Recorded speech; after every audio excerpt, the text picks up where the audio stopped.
gros isolement social, c'est-à-dire que j'avais beau être sociable pendant les cours et tout, après les cours, je pouvais plus discuter avec les adhérents parce que j'étais vidée. Alors que moi, je suis quelqu'un, j'adore l'humain, j'adore parler avec les autres. Et là, c'était mais impossible. Je pouvais même plus écouter les autres, j'avais même plus la force mentale ni physique. Physiquement, j'arrivais même plus à tenir debout normalement. Enfin, pour vous dire, ça peut t'amener à des états extrêmes. Au bout d'un moment, il faut que je pense à ma santé, il faut que je pense à moi aussi. Je veux bien comprendre qu'on a un travail, mais quand tu te sens plus bien, il faut pas forcer. Il faut que tu penses à toi.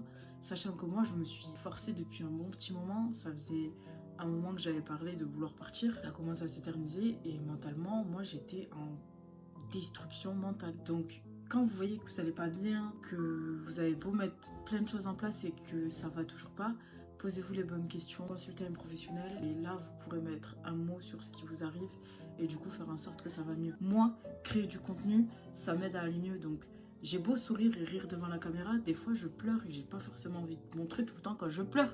Moi je veux rigoler avec vous, moi je veux qu'on sourie, je veux qu'on fasse la fête, qu'on parle, qu'on papote. J'ai pas envie de montrer une personne triste. C'est pas parce que je le montre pas que je le suis pas. Donc il y en a qui ont beau dire que je fais semblant, il y en a qui parlent même de prud'homme.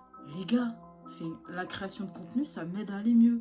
Le fait d'aller à la salle de sport, ça m'aide à aller mieux. Pendant que tu es en burn-out, tu dois mettre des choses en place. Tu peux pas rester dans ton lit à pleurer tous les jours, c'est pas possible. Donc, si jamais il y en a qui sont dans la même situation que moi, ne restez pas enfermés. Si vous pouvez sortir, sortez, faites du sport, voyez vos amis. Et c'est pour ça qu'en ce moment, j'ai vu énormément d'amis qui ont été là pour moi et je les en remercie d'avoir été là pour moi, d'être venus alors que j'étais pas bien, de me faire penser à autre chose, parce que ça peut laisser des séquelles mentales, ça peut rendre dépressif, ça peut provoquer énormément de troubles. Comme on a vu, troubles du sommeil, troubles de l'anxiété, troubles dépressifs. Désolé les gars, mais au bout d'un moment, on va pas se détruire pour un travail.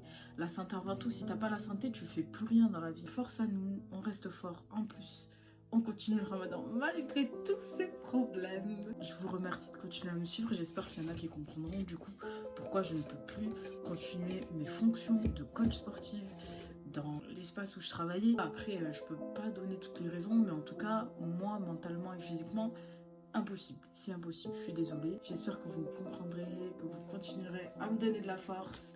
En tout cas, moi, je vous souhaite une bonne journée et je vous dis à bientôt. Ciao.